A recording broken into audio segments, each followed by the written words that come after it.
Agradecemos a presença do nosso professor palestrante, que vai nos falar sobre uma interpretação de Daniel 7:25 na visão preterista, que é uma visão amplamente aceita pelos teólogos do mundo todo, e é uma honra de contar com a presença desse nosso palestrante. Após a rápida explanação sobre Daniel 7:25, nós teremos uma série de debates não gravados, livres, com tempo livre, onde todo o capítulo 7 poderá ser tratado. Nesta apresentação do professor, nós nos concentraremos apenas em Daniel 7:25, e depois continuaremos a aula com esse debate aberto, que será o tema de toda a matéria de hoje, que é Daniel 7 na visão preterista.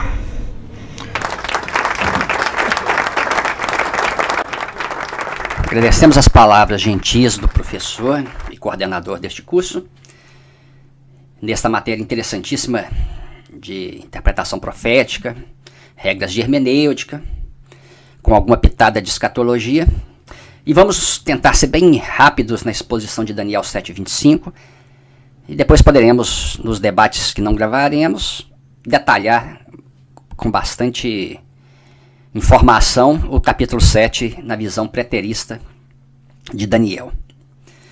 A primeira parte vai ser mostrar como é feita a interpretação errada pelos guardadores do sábado a respeito de Daniel 7:25. Primeiro falaremos do inventado princípio dia-ano. O princípio dia-ano, ele resumido é o seguinte: um dia profético equivaleria a um ano de 365 dias. Então, um dia vira um ano e um ano vira 360 dias.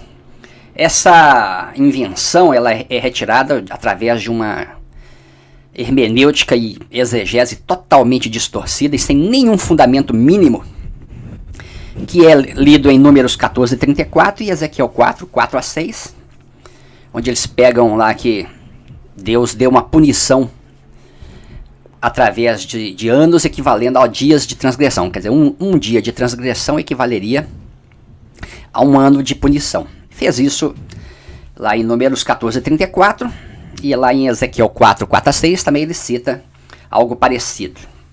A interpretação errada é a seguinte: um dia profético é um ano literal de 360 dias. Então, em Daniel 7:25, que fala de um tempo, tempos e metade de um tempo tempo, 2 tempos e metade de um tempo são 3 tempos e meio. Um tempo é um ano, 3 tempos e meio seriam 3 anos e meio, 3 anos e meio são 1.260 dias, e 1.260 dias se transformariam em 1.260 anos. Historicamente, os guardadores do sábado arbitram essas datas indo de 538 d.C. a 1798 d.C. Então, isso é uma invenção totalmente sem base bíblica e também sem nenhuma base histórica, que a gente vai depois mostrar aqui. E a segunda parte, então, depois de entender como é que surgiu essa invenção do princípio dia-ano, como é que eles inventaram essa anomalia bíblica e jogaram dentro do livro de Daniel, vamos ver agora de quem que está falando Daniel 7:25, segundo a interpretação errada dos guardadores do sábado.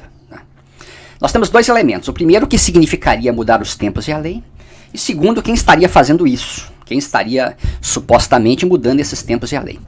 Mudar os tempos e a lei para os guardadores do sábado seria mudar do sábado para o domingo.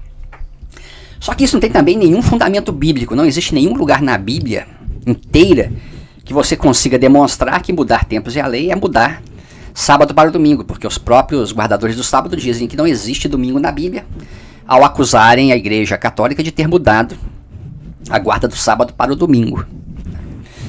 Então, não há a menor possibilidade de provarem em nenhum lugar da Bíblia que mudar os tempos e a lei é mudar sábado para o domingo. É totalmente inventado. Ele parte da doutrina e não parte da Bíblia. Primeiro eles criam a doutrina errada e depois eles tentam injetar essa interpretação na Bíblia. O segundo ponto é quem teria feito isso, né? Então, além de errar ao dizer que alguém mudou o sábado para domingo, é preciso dar nome aos bois, dizer quem teria feito isso. Nesse quesito, os guardadores do sábado já mudaram esses atores várias vezes, continuam mudando. Há mais de 170 anos que eles não conseguem alcançar um consenso, porque a verdade, ela muda, ela é fluida, ela muda segundo o sabor das contestações. À medida que uma mentira é desmascarada, eles geralmente inventam uma outra para tentar mascará-la. Então, ao longo da interpretação feita pelos guardadores do sábado, foi Constantino no ano 321, posteriormente foi o Papa, que nunca deram o nome desse Papa. Então eles falam que o Papa mudou o sábado para o domingo. Aí você pergunta qual Papa, nunca aparece o nome. Aí depois eles pularam, então, não foi o Papa, não foi um Papa ou o Papa, mas sim o sistema papal, o poder papal ou o papado. Em que época que foi, também aí eles nunca dizem. Foi o imperador Justiniano, para começar aquele período de contagem de 538, eles colocaram o imperador Justiniano nessa história. E numa interpretação mais recente do Dr. Bacchiocchi, que é afiliado da Igreja Católica, eles entraram com o imperador Adriano, que viveu no século II, 200 anos antes de Constantino. Então, quem fez isso é uma salada de frutas. O guardador do sábado mediano, aquele frequentador normal dessas denominações guardadoras do sábado, eles não percebem isso, porque a informação é dada com uma quantidade muito grande de dados e eles não conseguem ver essas discrepâncias históricas. O quanto é furada essa interpretação histórica dada pelos guardadores do sábado. Eles não conseguem ver isso porque realmente é uma quantidade grande de informação e as distorções são realmente muito grandes. Mas com um estudo um pouquinho mais cuidadoso dá para ver o quanto tem de buraco, o queijo suíço que é essa interpretação. A interpretação dos guardadores do sábado é um verdadeiro queijo suíço, cheio de furos. Por que então que essa interpretação dos guardadores do sábado está não só errada, mas 100% errada? Nós vamos dar os quatro principais motivos de por que não se aproveita nada da interpretação de Daniel 7:25 dada pelos guardadores do sábado. Ela é 100% errada. Os 4 motivos são: primeiro, em nenhum lugar a Bíblia diz que mudar tempos e a lei é mudar do sábado para o domingo. Esta é a clássica técnica de primeiro você cria uma doutrina e depois você passa a adaptar o resto da Bíblia a essa doutrina. É exatamente isto que fazem os guardadores do sábado. Eles criaram a doutrina de que o cristão precisa guardar o sábado e foram voltando e reinterpretando toda a Bíblia em função dessa doutrina. Isso é verdade historicamente na história desses movimentos guardadores do sábado. Se vocês lerem a história de como se desenvolveu o sábado dentro desses movimentos guardadores do sábado, vocês verão que foi exatamente assim que aconteceu. A partir do momento que eles passaram a acreditar na invenção do sábado para os cristãos, eles reinterpretaram toda a Bíblia em função dessa doutrina. Então, o segundo ponto é que em Daniel 7 o povo de Deus é oprimido por poderes políticos, jamais poderes religiosos. Isso não só Daniel 7, mas no livro inteiro de Daniel não existe opressão do povo de Deus por poderes religiosos e sim por poderes políticos, porque o único poder religioso reconhecido é o poder de Deus. Então, todos os poderes opressores nomeados no livro de Daniel são políticos. Babilônia, Média, Pérsia, Grécia, as posteriores divisões da Grécia. O único poder religioso que aparece no livro de Daniel é o reino de Deus. Então, não existe a menor chance de Daniel 7 estar falando de um suposto poder opressor papal que mudaria supostos tempos e a lei, que seria uma suposta mudança do sábado para o domingo. O terceiro elemento, eu fico admirado como os guardadores do sábado não percebem isso, de tão claro que é isso em Daniel 7:25. É tão claro e eles não percebem.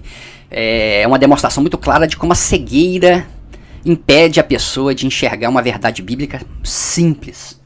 Qual é essa verdade? O mesmo poder político de Daniel 7:25 faz tudo. O chifre faz tudo em Daniel 7:25. Eram 10 chifres, depois apareceu aquele menor que derrubou 3. Esse chifre faz tudo.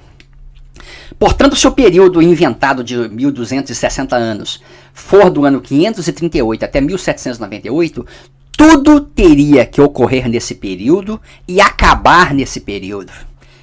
Isso é tão evidente e tão claro que eu me admiro que pessoas até bastante esclarecidas não tenham coragem de ensinar isso num curso de teologia dado nessas faculdades de teologia dos guardadores do sábado aí. Um professor que muitas vezes tem pós-doutorado, tem doutorado, ensinar de maneira diferente disso me causa muita surpresa. Realmente é incompreensível para mim como um professor poderia ensinar algo dessa maneira que não mostra que o chifre faz tudo ali. Se o chifre faz tudo, tudo que é falado em Daniel 7:25 teria que estar contido dentro dos períodos de 1260 anos, que segundo eles iria de 538 até 1798. E nós mostraremos que nada disso é feito. Então, essa é a parte que, como professor e como estudante, como exegeta e hermeneuta, mais me surpreende no ensino dos guardadores do sábado, não pelo membro normal dessas denominações, porque isso realmente são coisas que escapam ao entendimento dos membros normais. Mas um professor que tem doutorado, pós-doutorado, ou no mínimo mestrado, ensinar diferente disso é uma coisa que muito me admira. O poder político faz tudo em Daniel 7:25, é o mesmo poder político. Então não poderia começar com Constantino, depois passa para o Papa, aí depois o Papa passa o bastão para Justiniano, aí depois lá na Revolução, no ano da Revolução Francesa, acaba o suposto poder papal, mas a igreja continua guardando o domingo. Então é um balaio de gato e é uma misturada que desconsidera totalmente o contexto de Daniel 7:25.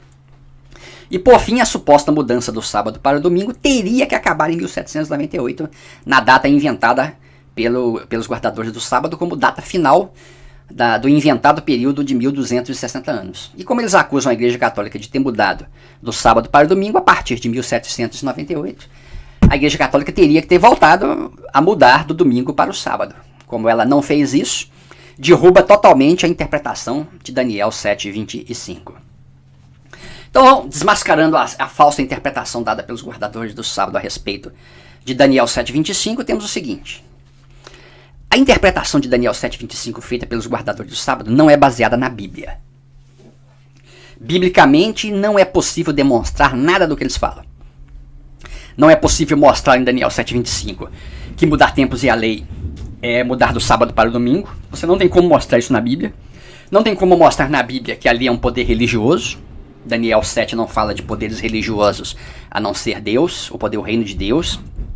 Não tem como mostrar ali que existe um princípio diano. Isso é uma discrepância total da exegese da hermenêutica bíblica, uma invenção totalmente arbitrária e sem nenhum fundamento bíblico. Pegar Números 14 e Ezequiel 4 e falar que Daniel 7 está referindo a eles. É simplesmente juntar banana com mamão e abacaxi e couve sem nenhum fundamento. É uma salada totalmente que viola os princípios básicos mínimos de interpretação bíblica, tanto na exegese quanto na hermenêutica. E primeiro foi criada a doutrina do sábado como se ela valesse para os cristãos, e só depois ela começou a adaptar, e também adaptaram a interpretação de Daniel 7 para esta doutrina inventada. Em Daniel 7, de 24 a 27, o chifre que sai dos 10 chifres e derruba três reis, ele faz tudo. Então se ele falar, Constantino teria que ter vivido até 1798. Ah, foi o Papa? Então se foi o Papa não pode ter sido Constantino. Ah, foi o papado? Então não poderia ser nem Constantino nem Adriano. E se os 3 tempos e meios vão de 538 a 1798, Constantino e Adriano jamais, os imperadores Constantino e Adriano jamais poderiam participar disso. E por fim, por que então a suposta mudança do sábado para o domingo não cessou depois de 1798? Muito simples. Essa interpretação de Daniel 7, feita pelos guardadores do sábado, é uma interpretação totalmente falsa, e 100% do que está em Daniel 7:25 e é interpretado por eles está errado.